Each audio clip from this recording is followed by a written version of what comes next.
around technology and building new, really cool things for various different people.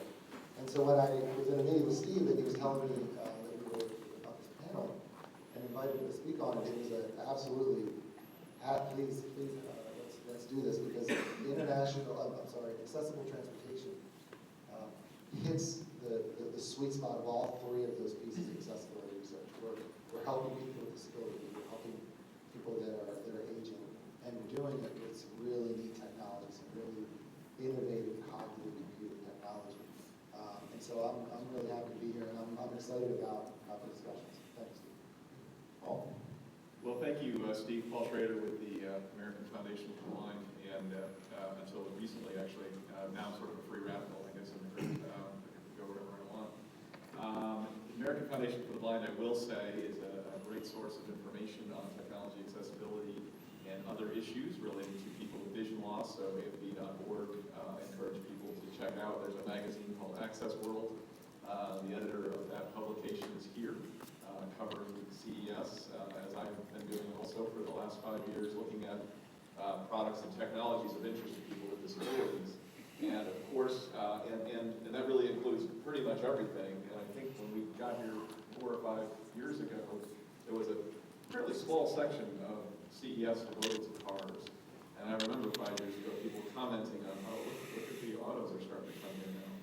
And all the, at that point, a lot of in-car entertainment was the cool thing. But fairly quickly, self-driving technologies, self-driving assist technologies were increasingly important here at CES. And when we would come to the booth from a disability perspective, frequently there was the sort of head-scratching of, why do you guys have an interest in this topic? Blind people don't drive, people with intellectual or cognitive disabilities don't drive, so what would be the point? And so we have assured folks that, in fact, this is a hugely important topic. The disability community, the lack of transportation, which we'll get to in a little bit, has certainly been a key topic. And so one of the things that still sort of distresses me just a little bit, even here this week, somebody commenting on how these self-driving vehicles would be great for people to be able to catch up on Game of Thrones, which is awesome, but I'm thinking, I'd much rather do the important stuff than catch up on the collected works of Homer Simpson while I'm in my self-driving car. So that's sort of my goal for self-driving vehicles. Seriously, we'll get to, I think, a lot of good topics about the importance of freedom and mobility that comes with this advent in technology. Jody. Thanks, Steve. Jody Holtzman, I'm SVP of Market Innovation for AARP, a small nonprofit organization. And we've been around the autonomous vehicle since around 2012, when our research group first did ethnographic research with Google. What that means is somebody was in the backseat with a camera. As drivers, the one thing you've been told your entire life is keep your hands on the wheel, independent too. And it's just fascinating when people get into a car and the first thing you say to them is take your hands off the wheel. They're behaviorally very challenged to do it. But this is a technology that really presents incredible opportunity for addressing the mobility and transportation challenges of older people, of people in rural areas, of people with disabilities. My parents live on the Upper West Side of Manhattan. New York City has, probably the best public transportation system in the world that can get you within 2 blocks of anywhere. But they're 86 and 89, and they don't walk all that well. My mother's blind in one eye. All these challenges. It'd be really nice to just get on the phone, because they're not doing it on an iPad even. Get on the phone, and all of a sudden, an autonomous vehicle appears at 94th and Columbus, and picks it up. Let me just say something about our group. Our group has the charge to spark innovation in the marketplace that'll benefit people over 50. And we do that in 4 ways. We do that, number one, by just building market awareness. So Paul made a comment about how at CES people have always said, well, what the heck are you doing here? And that's actually the best question to get, because that's when you know there's an opportunity for a transformative conversation. The second thing is we put a spotlight on technology and companies that we think are worth knowing about. And we do that through our own demo day and live pitch event called Innovation at 50 Plus Live Pitch. We also want to put the consumer at the center of innovation because so much, we know, all of us, engineers who have just, designed things and the design is absolutely horrible. And particularly for older folks, to have another black background gizmo with black buttons and a label in a 2-point font in black doesn't make it particularly easy to find the right button. And it's not just for me or somebody with vision issues, but even for my children. So the design factor here is something that also needs to be, front and center and equally true for autonomous vehicles. That's great. Well, thank you. And yeah, that's really why I wanted to put this conversation together. Because as obviously self-driving is a hot topic here at CES this year, we're all hearing the various announcements that have gone on already this week, and hopefully people are getting a chance to go out on the show floor and see some of the items that are out there. But these communities really are, all of you represent different groups that can help promote this and help as we as an industry are trying to develop these technologies and trying to work around the various rules that are going to be in place around these technologies. And that's why I think it's so important for us to have this conversation at this point. But before we dig into that piece, I want to talk a little bit about what the current state of transportation is. So I'd love to get a little bit of an insight of some of the challenges that, let's start with the blind and low vision community and maybe go out to a broader disability community. What challenges are there in transportation solutions now, and how might that be addressed? Paul or Mark, would you like to address that? I'll jump in and then certainly Mark, keen to have Mark's perspective as well. I think it is obvious to say and to point out that lack of transportation is one of the most significant, probably second only perhaps to attitudes about disability, most limiting factor for many people with disabilities in terms of where to go to work, where to live, where to go to school, where to go to the doctor, where to go to have fun. It is almost impossible to imagine if you don't drive in this country how significant those limitations are. Jody mentioned Manhattan and even New York, of course, there being limitations where there's an excellent public transit system. Manhattan, Kansas has much more significant limitations when it comes to transportation. And I know for many people with disabilities, certainly for myself, I made a choice early on that I would not live in upstate New York, right between Buffalo and Rochester, for two reasons. One is it's really terrible weather, and two, it is a very difficult place to live if you don't drive, because it is extraordinarily road, car dependent to work, to live, to play, to do all those things I said. And so I made the choice to leave that area, arguably maybe taking some brain power with me, maybe not, but it may have deprived that upstate New York area of something, because I had to make the choice to go to a place where I knew transportation options would be available to me to be able to live independently and have the kind of lifestyle that I wanted as a person with a disability. And so that is obvious for me as a blind person. I don't drive, I've not been able to have a license. I think for many other disability groups, driving is either not available because of license restrictions or because of the immense cost in outfitting a vehicle with accessibility controls that would be necessary to operate it with various other physical impairments. And so that we can't, at least in my mind, we can't overstate the importance of this transportation barrier. We have a society and a huge country that is really built around the car, and it is built around the car. One of the things that is interesting, I would say that in this room, at least every person who's blind has driven a car. And Mark probably is the only one here who's actually done it openly with people knowing that he was doing it. The rest of us were doing it secretly with friends who never should have allowed us to do it, but they did. And so we did it partly to have that experience of the freedom and the fun of getting in the driver's seat and pressing down on the accelerator. It is an exhilarating experience. scary a little bit too, probably. I don't know what was wrong with my friends. They were obviously young. We would never have done it at my age now, but when you're 16, you'll do a lot of stupid things.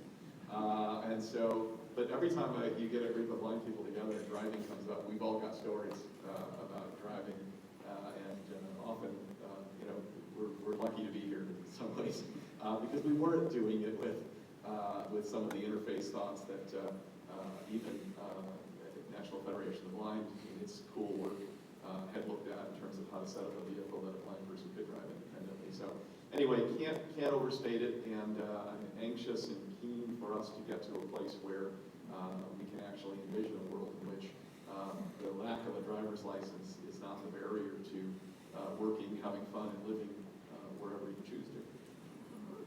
Another thing I'd add in terms of barriers is that, you know, in a car-driven society, the things that then get undervalued in a lot of places, maybe New York being an exception, is public transportation, and then what gets lost is the time and economic decisions that those who don't drive need to make. You know, if you're in Baltimore and you want to take a job across town, you know it's going to be an hour and a half bus ride for something that would be 20 minutes in a car. And that is an extra expense that, whether it's because you're poor or you have a disability, you take on that extra time expense. Or you may want to take a traditional cab, but you don't know what the cab's actually going to charge you. So those are two additional barriers that people face. That's great. And I'll add just a little bit about what Mark said about the economic side of things. So one of the things that happens with the aging population is you have your grandmother or your parents that may be at home and they want to go shopping quite a bit, right? They get lonely. So they, a lot of times that's where they want to go somewhere and do something social, and that involves going to Target or going to get some coffee. And then when you get back home, they usually want to go back and go return the stuff. But the economic impact there is not just for that person who can't drive themselves, but they're now getting assistance from either a family member or a friend that can't spend that time working, or won't spend or can't spend that time with their family, who then also isn't going to be working. So the economics, it's a real trickle-down effect, and you can put somebody back to work, regardless of age, regardless of ability. And the other piece is, for people with disabilities, they're a typically underserved group of highly intelligent individuals. And so we have this untapped market of people that, for the reasons that we mentioned in terms of mobility, aren't at work. And they're not contributing as much as they could be to society. And if we can just eliminate that barrier and suddenly tap into that whole market of people that are available, that want to work, that will be extremely loyal, hard-working individuals, the economic benefits just for that individual are very high, but where it really multiplies with the companies that are going to come in. You know, working at IBM, we struggle to hire all of the skills that we need. You know, as we move into more and more high-tech fields, cognitive computing, you know, you can see the skills are in demand. And I know that people with disabilities have these skills. And I'd love nothing more than to be able to, you know, to be able to say, hey, we're helping X number of people work by eliminating that accessible mobility or that mobility barrier from their life. And that leads into a great conversation, because I know particularly the aging market has been overlooked quite a bit. And I know, Jody, you've done a lot of work and research on why the longevity economy should not be overlooked. And quite frankly, I think a lot of that factors into the disability community as well. Can you share with us a little bit of some of the statistics you found in your research? Sure. You know, the dominant narrative in Washington and most state houses, regardless of political party, when you pose the challenge of an aging demographic, when you cut away all the niceties, the core of the message is we can't afford all these other people. And when you ask for evidence, that's an economic claim. There really isn't any. So we decided to actually find out, well, what are the economic data on this? And we approached Oxford Economics, an economic consultancy, and we said, here's the challenge. So if you were to envision a standalone macro economy with all the attributes of any standalone national economy, but this one was solely driven by the consumer spending of people over 50 in the United States, and you put a GDP on that national economy, what would that GDP be? Well, it turns out when they push the button, it's $7.6 trillion, making it the third largest economy in the world after the US and China, and over $3 trillion larger than Japan. It generates just under 90 million jobs, which are enjoyed by people of all generations. It generates $1.8 trillion in federal, state, and local taxes. And you have a third of the population generating about 45% of total US GDP. So the notion that we can't afford all these old people, it's more like we can't afford not to have all these old people because they're driving the economy. And so when you look at where the opportunities are, my soundbite is that it's only in Washington we're serving over 100 million people. There's about 106 to 110 million people over 50 in the United States, about a third of the population, where serving this population is referred to as an unaffordable cost and financial burden. In the private sector, serving over 100 million people is called an opportunity. And depending on which door you walk through, the opportunity door or the unaffordable cost and financial burden door, you get into a completely different conversation. And the conversation really has to start to weigh and change the scales to the opportunities. Because, frankly, from a business standpoint, from an economic standpoint, the opportunity is just too huge to ignore. And for AARP, from a social mission standpoint, it's by getting the private sector to do a better job to compete, to raise the quality of the products and services that are out there in the market, that is going to enhance the quality of life for all people, but also our constituents. And our mission is to enhance the quality of life for all as we age. So that's why we do this. Sounds like there might be a little bit of a market opportunity for A slight one, a slight one. But I wanted to say, the mobility and transportation challenges for all people, but particularly for older people, it's not just limited to the transactional get from point A to point B. It's really, it's contextual. I always say context is everything. So how connected are these people to other people?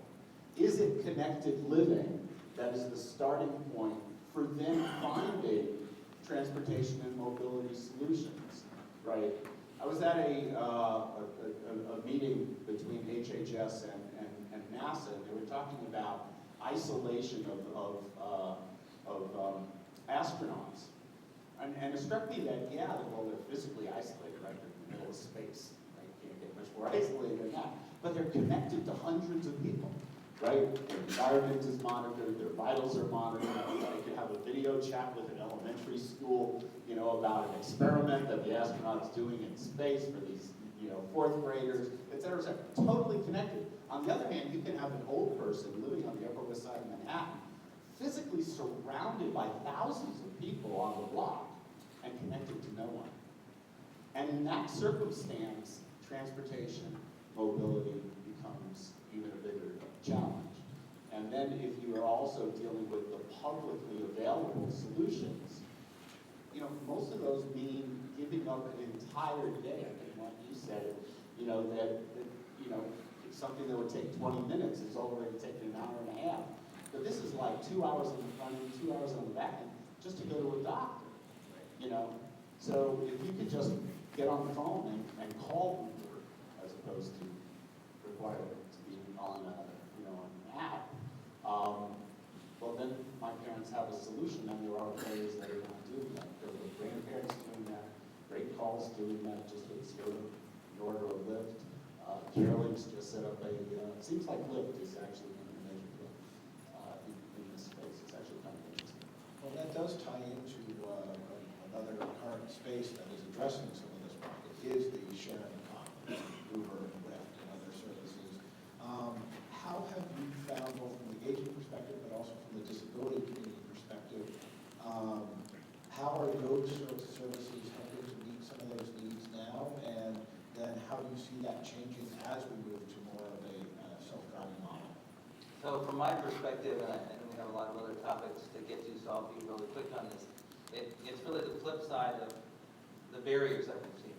The shared economy has really put more control into the hands of people with disabilities, better data, more assurance about what the price is going to be, so that people can make informed decisions. So whereas when I came to CES on Wednesday, and I had a 6:40 flight, so I had to get an early ride to the airport, not only 5 years ago, I would have gotten up early to call a cab, knowing that the cab would show up sometime, maybe.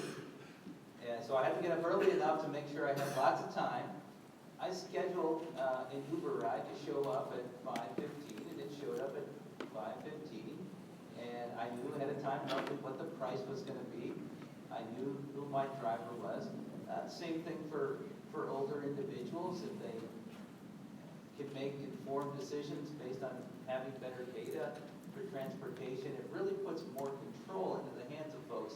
And the same thing is true when you see pricing that's at a surge level or something. You can make an informed decision about the price versus the time versus the other things you have to balance, whereas before you had a very small range of options. You were sort of stuck with what you had. Let's move a little into more of the some of the design challenges that we're looking at as we're looking at the creation of self-driving vehicles. We're seeing many of them here at CES this year. But let's say we have our dream accessible vehicle, which we're going to create. I'll start with maybe Paul. What types of challenges do you see? What are you looking for from a barn community perspective in being able to interface with the vehicle? Thanks, Steve. I think there's a sort of several layers to this, and I will maybe speak a little bit more broadly on the topic of disability accessibility. There may be some specific blindness points that Mark would want to fill in. But from my perspective anyway, there's a sort of three layers, and I think the first one to sort of consider is, are we likely looking at vehicles that are owned or shared, borrowed? Because I think that may make some difference in terms of the interface, in terms of the way individuals set up and consider the structures around the way in which they're going to control these vehicles, the destination, and movement in between. I think the second layer is, of course, that interface within the vehicle, the nature of the controls, making sure that, of course, there is redundancy in the way these controls are designed so that individuals with a variety of disabilities, but also in a variety of states, meaning physical function, can work with the interface. One of the points that we make repeatedly to the technology industry, and I think it's sort of finally come to recognition, is that designing for the broadest possible use case, designing with people with disabilities explicitly in mind, thinking about physical function, thinking about individuals who can't use their hands, individuals who don't have use of legs and aren't moving around, walking posture, thinking about individuals who don't see at all or don't see very well, thinking about individuals who don't hear at all or don't hear very well, and thinking about individuals with intellectual disabilities. If you consider those kinds of cases when you're designing and thinking about the interface to a technology, to an information and communication system or a control system, gets you a much broader and well-designed approach for individuals who are situationally in all of those settings. So individuals whose hands are full, individuals whose eyes are busy. And I would argue on the DC Beltway at any given day, there's probably a lot of self-driving vehicles because people are holding their coffee and doing shaving and whatnot, so I'm told. it's a little frightening because they're doing it without the self-driving car interface, but it's happening. And so I think we have to assume that, and this is where designing with disability and mind really is a helpful strategy. We have to assume that people are going to be in these various functional states. They're going to be mind occupied, eyes occupied, ears occupied, and so if you think about disability at the front end, you get to a broader structure. And so there's the interface level, and then finally there's the vehicles themselves. And one of the things that probably doesn't get talked about as much as it should is the accessibility, the getting into and out of vehicles with various levels of disability. And again, as people age, of course, our functional capacities will decline somewhat, sometimes severely, sometimes just a bit. And so vehicles that are designed with thoughtfulness in terms of the space in which that person is occupying, whether it be a person using a wheelchair, using a walker, or a person who is blind, a person who doesn't have manual dexterity.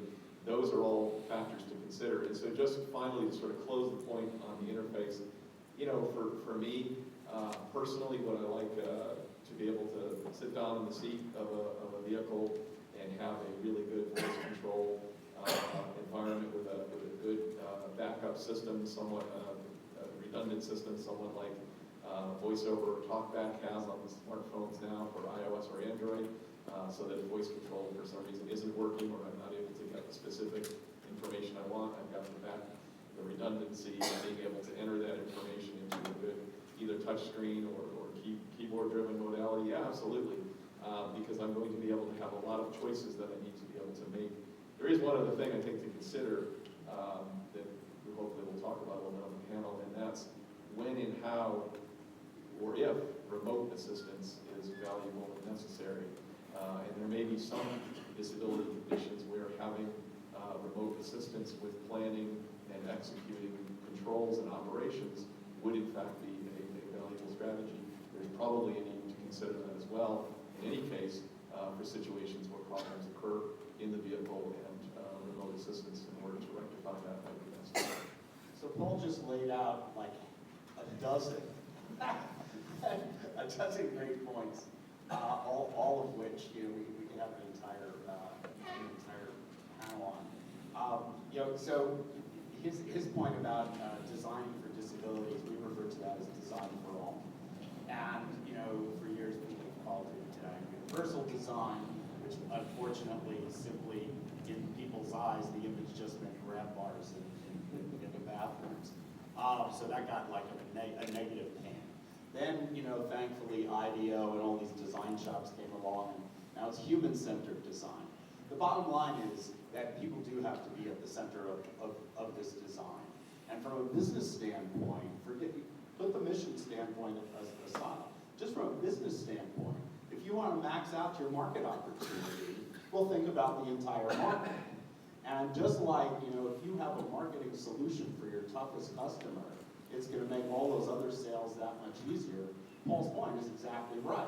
If you build in to your thinking and to the design on the front end to make this so every use case, well, most, can be addressed, well, it's easier for everybody. Nintendo did this with the Wii, thinking they were going to get young gamers, and they ended up redesigning the Wii with the exact, physical capabilities of an older hand. So where did the sales end up? In nursing homes and assisted living places. But Nintendo found that market by accident. What if they were to do it on purpose? So when you think about things from the perspective of opportunity, it leads you naturally to this kind of conversation. Can I add a little bit about the design from the inside and the interior of the vehicle? It's also, I think, where a lot of the innovations you're going to see at CES here and coming out in the future is where we're going to see some real strides being made. I think that the concept of personalization, the idea that a vehicle can adapt to an individual based on their ability, their height, their cognitive capabilities. Some examples that come to mind. If there's a way to identify that a user has or someone gets on self-driving vehicle that perhaps has epilepsy. And the vehicle would immediately shut down maybe the video screen or any blinking lights that it might use to indicate some kind of information, so as not to trigger a seizure in that individual. For someone that has dementia, if you're riding in a self-driving vehicle and you get in the vehicle and you say, hey, take me to Starbucks, and Starbucks is 10 minutes away, maybe every 2 minutes, the vehicle itself would say, hey, Mr. Lahar, we're about 2 minutes away from Starbucks. Hey, we're about 1 minute away from Starbucks. To remind me if I have dementia where I'm going and potentially why I'm going there. There's lots of potential for the aging population in that regard as well. I think somebody that's deaf, somebody that's deaf can get into a vehicle and I can get in and say, the example I'll use is the local motors van Ollie. And I can get an Ollie and say, hey Ollie, I want to go to the casino. Right? Well, if I'm deaf, how am I going to say that? And there's a way, there's technology that's being built that can interpret your sign language. And perhaps you get in and you sign to the vehicle, and the vehicle potentially signs back to you. Maybe there's a video screen with an avatar that uses sign language to say, hey, we're almost there. So I think that the idea of a cognitive immersive environment and this is not just in self-driving vehicles, it's really in all vehicles now, or moving towards all vehicles, is really where I see the design factors exploding and having the ability